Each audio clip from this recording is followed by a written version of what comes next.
say, this is gloriously surreal for me.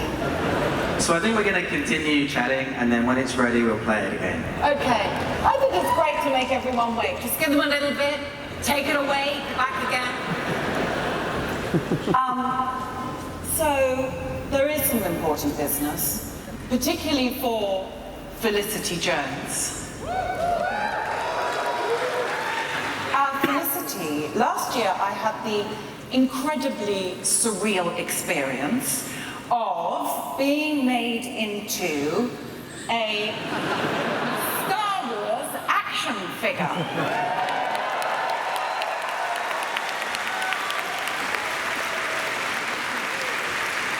And today I would like to welcome you to the club because... Goodness. Here is your Jyn Erso action figure.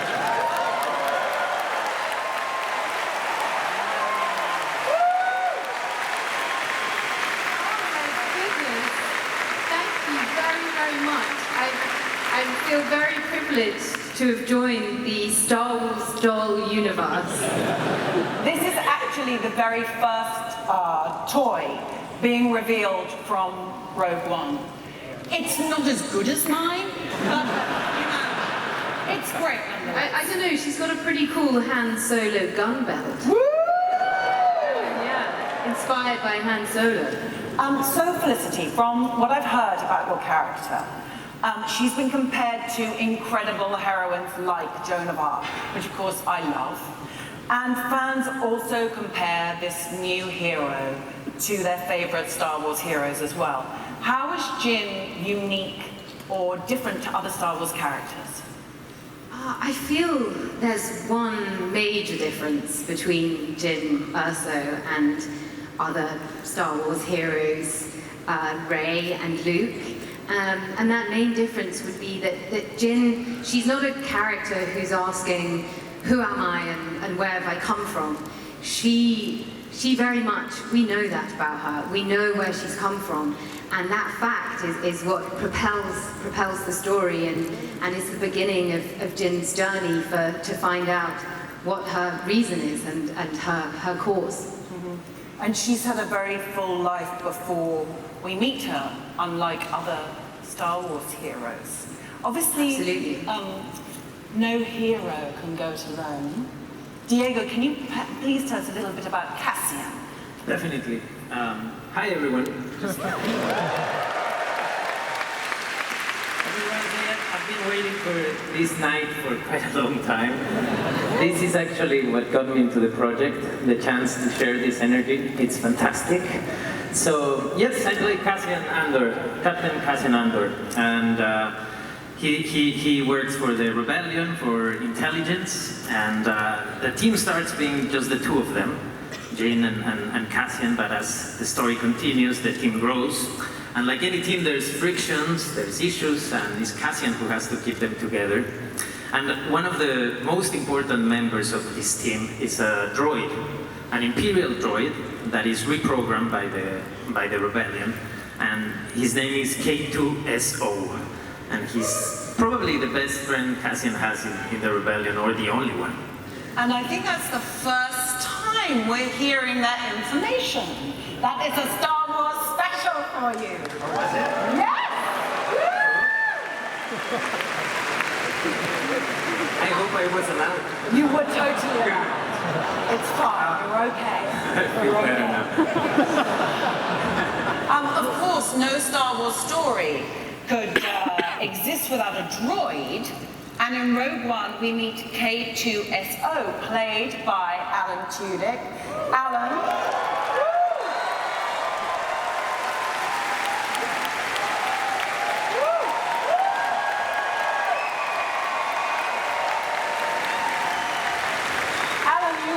Many talents. You're an actor, you're a voiceover artist, and you've actually played a robot before as well. Can you tell us a little bit about what it's like being a droid in a Star Wars film? It's pretty. There we go. Is it yours that's doing it? Yeah. Mm-hmm. Thank you very much. Appreciate it. Here we go. Oh, look at this. See there? That's him right there We were in Jordan. This was great. That's what I look like. That's before the CGI, which is exciting. I'm 7'1" in black, which is really my inner person. There you kind of saw my suit on there from the back. Yeah, that's how I look. But look, she gives him her pack, and he doesn't really. That's K2. Like, he doesn't, you know, go get the bags, droid. No. I'd rather not. That's not my thing. Because Cassian reprogrammed him, and he did like a data wipe. And when he reprogrammed him, he's not quite all there. He speaks his mind and says things that, I don't know, could be unsettling and just very honest. If you know any old people, it's like that. It's whatever he thinks. And it was great. It was great to play him. There's amazing droids in the Star Wars universe. And C-3PO. Did you get to meet him? Did you get to meet Anthony Daniels? I met him at the party. There was a new. What was yours called? My one was called The Force Awakens. Force Awakens. So good, you should check it out. Really good, guys. You guys should totally see that movie. It's way good. I met him at that party at the opening night, and I said, I'm K2SO, I'm going to be the next droid in the series of droids, I guess. And he said, do you wear a suit, or are you CGI?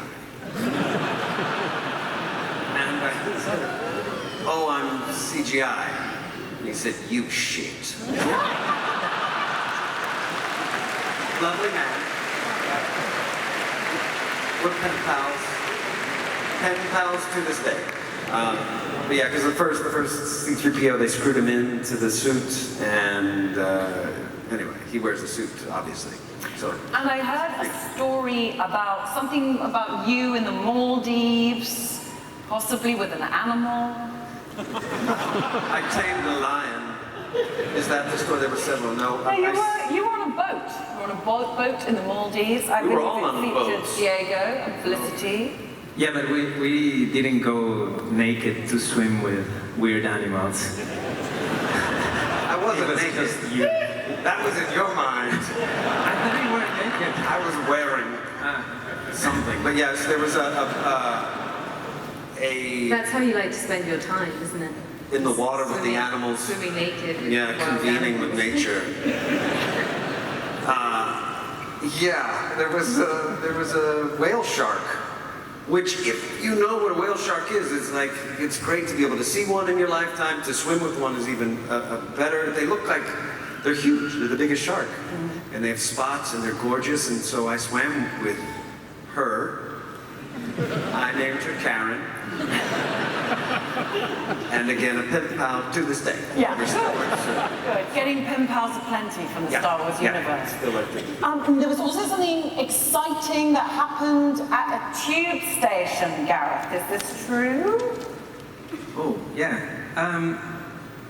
Actually, my first job ever in television was just around the corner from where we are right now. And I used to pass it every day and go through the Docklands, the DLR, and all these train stations and think, this is like something from the future, this is like a sci-fi movie. If I ever get to do a sci-fi film in my life, I'm gonna film it here.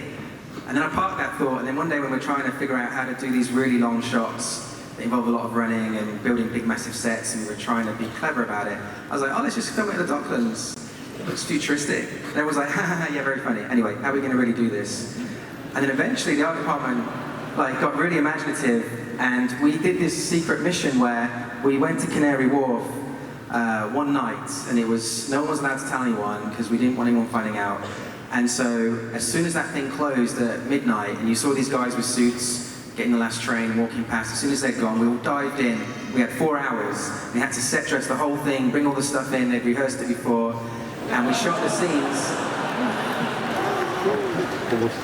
And we shot all the scenes, and then we had to be out of there by 4 a.m. And we were like, yeah, we got the last one just in time. And as we left, everything had disappeared, and they opened the doors, and all these guys in suits came in, and we were like, morning, morning. And you so desperately want to tell them as you walk past, morning, morning, morning. We just shot Star Wars! He was a stormtrooper. And that's only 2 tube stops away from here. I knew this might come up today, so I counted it as 4. Is it 4? Yeah. Okay, we'll start the pilgrimage now. Back to our amazing cast, Riz. Woo! Your acting career has included roles in acclaimed indie films like 4 Lions, Woo! The Reluctant Fundamentalist, Nightcrawler, and the new HBO show, The Night Of. What attracted you to this film? Why a Star Wars movie? I thought just like to kind of change it up, it would be good to do a film that other people have seen apart from just that one guy that was shouting. Thank you for your custom. I mean, who doesn't want to do these films? I mean, they attract the best talent across the board, and also Alan. It's just an amazing work to be a part of, you know? So yeah, no, just really wanted to be a part of it. Obviously, I've seen kind of Gareth's work and just found it super exciting. So. And we know also that we have a reprogrammed Imperial droid. Riz, I have noticed in photos of your character, Bodhi, he's wearing an Imperial patch. So what's going on there? Yeah, well, I can talk about this, can't I? A little bit? Yeah. Just a little bit. You know, Bodhi is a pilot, and he works for the Empire, you know, to earn a living. And like, you know, people work at big organizations, they don't agree with everything they do.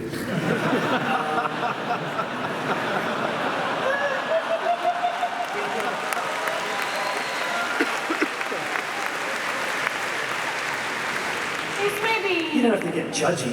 Maybe questioning. Yeah, exactly. He's kind of questioning things, and the planet that he is, the city that he is from, is actually an occupied planet, and it's the actions of the Empire and the stuff that he's forced to be involved with over there that kind of makes him question his career counselor.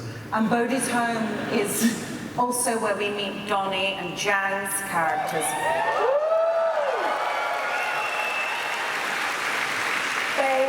And Chirrut.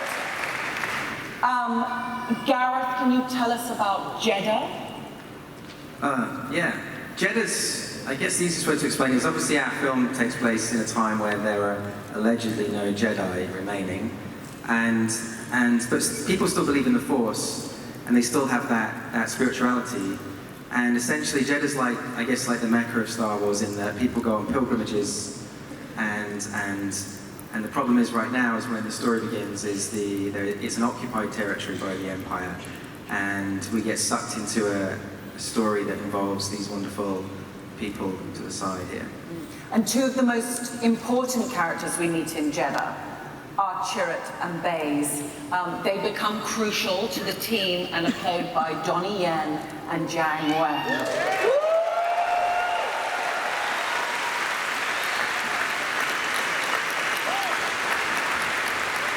Donnie, what can you tell us about Chirrut? I just want to say hi, everybody. I'm Donnie. I play a blind warrior who lives in the planet Jeddah. I can't see, but I can feel with my heart and believe in the spiritual of the Force. And obviously, me and Jiang Wen we are the baddest fighter from Jeddah. And me and Jan, his character base, we are very good friends. And that's about the story I'm about to tell, right? That's it. I can't say too much, right? You don't look like Kathy. Yeah. Maybe it's time for Jiang to tell us about Baze. He's right. He's totally right. And sorry, my English is very limited. I come from Beijing, and thank you. Thank you. What I say about this character, I have to say, Baze has a gun.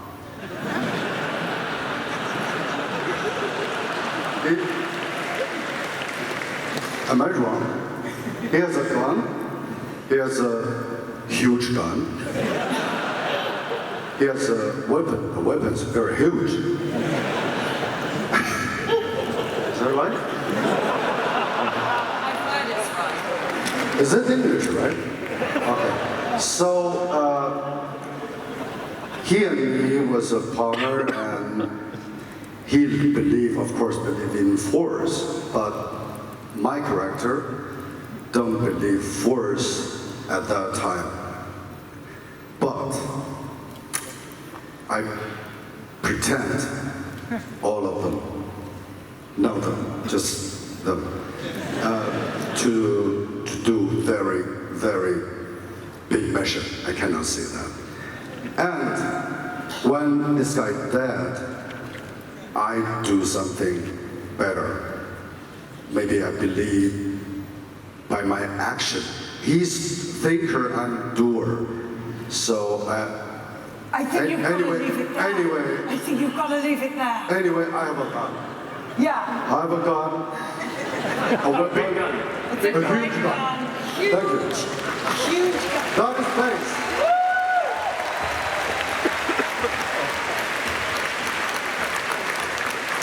Forrest. Sorry, I'm limited. Forrest, we've learned a lot about your...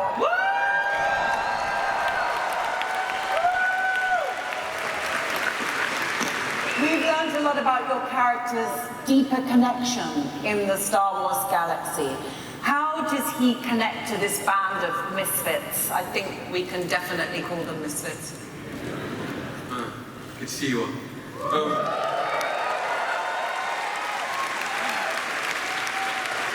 Salvador is a rebel fighter. He's been fighting for years against the Imperial occupation. He's a guerrilla fighter. He has been controlling a group of rebels that are out to the extreme.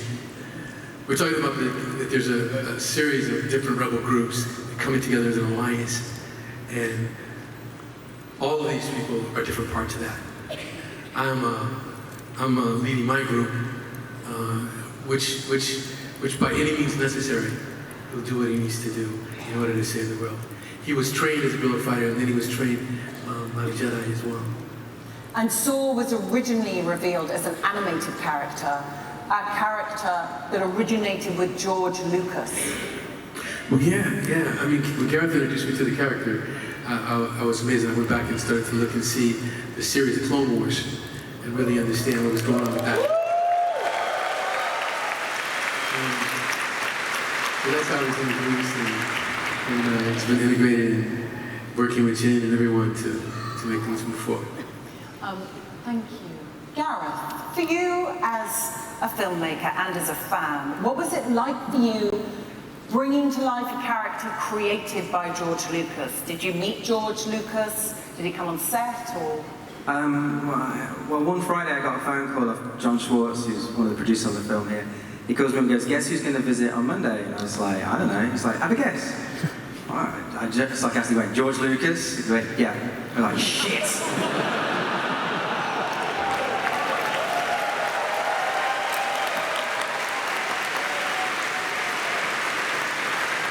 And so I spent the whole weekend just crapping myself about this. And was very surprised because he is the nicest guy. He's got an amazing sense of humor. And we were showing him around all this stuff, and it's the honest, I challenge anyone to have a more surreal experience than showing a Star Wars film to George Lucas for the first time. It is right up there. And we were, and he'd start criticizing stuff, and you'd get really nervous and then, oh God, oh God, oh God. And then he'd make a joke at the end, you realise he's being sarcastic. And there'd be this massive relief, but we were all having heart attacks. We were like, he's got this really like dry sense of humour, which is I normally love, but I was like riding this roller coaster. Yeah. And I just want to say, I want to take a moment to say, like, none of this would be happening if it wasn't for George Lucas. The guy's a genius.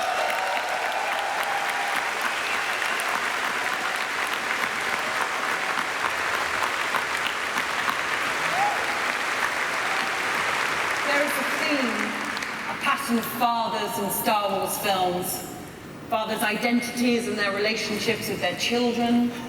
Mads, we now have confirmation.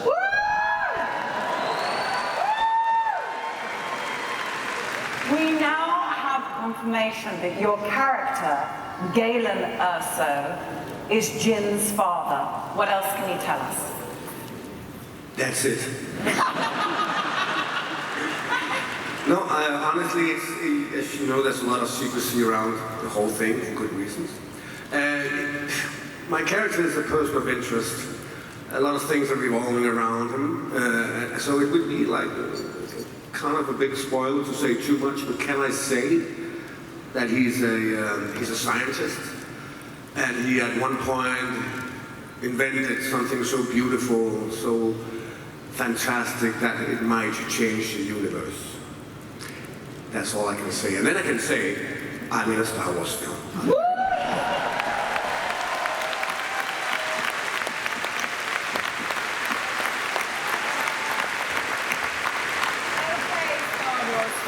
I'm bringing him back to the stage. Please welcome Mr. Ben Mendelsohn.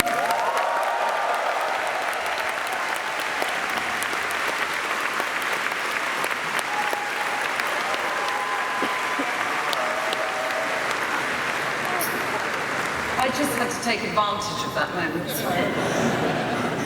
Welcome back to the stage. Thank you very much. It's a pleasure to be back. And what was that about?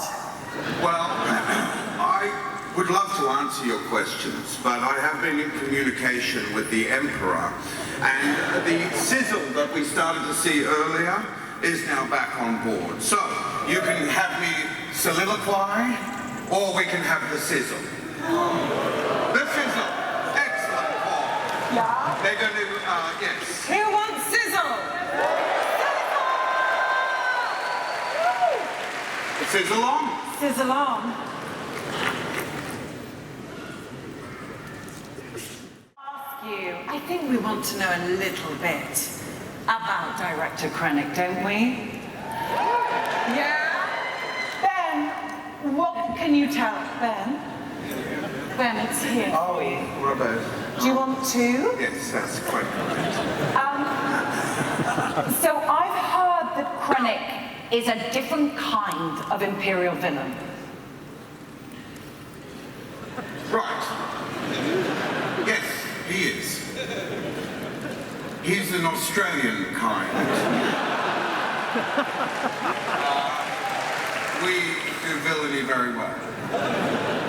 He is smarter, I think, than most of his predecessors.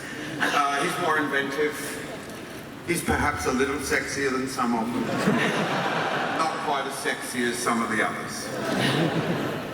Oh, darling. Darling, thanks. That's all I've got. Okay.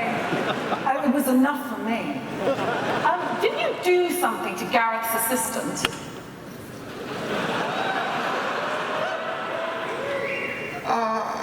It's a lot of people to tell that to. I wished him a very happy birthday, is what I did, and I believe he had a very, very memorable birthday indeed. I yelled at the boy, yelled at him, but it was under direction from Sir. Okay. Let's just leave that there. Yes, I think so. It was cruelty that was invited. It was necessary. Okay. I don't think we can talk about Star Wars villains without bringing up one name in particular. We do have confirmation that Darth Vader is in...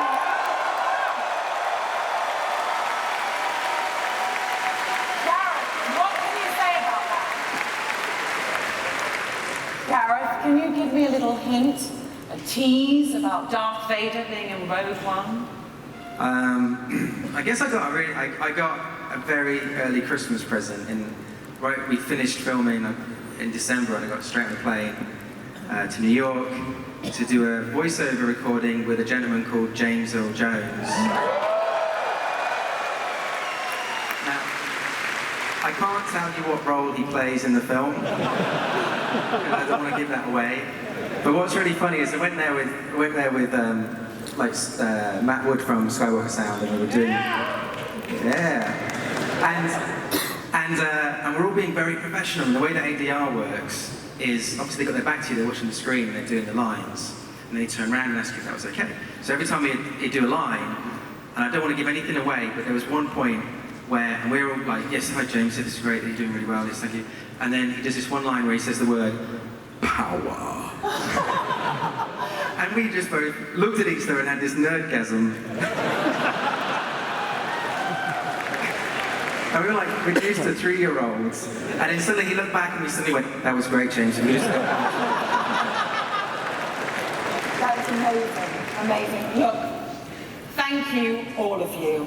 I'm really excited about this film. I think it looks amazing. And I cannot wait to get into the cinema and see it!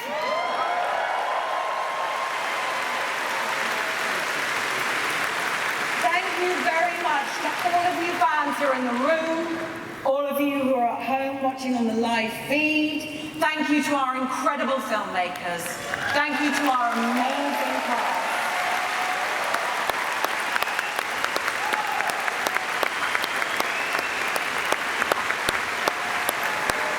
And I think before we leave, let's all stand up and do a photo.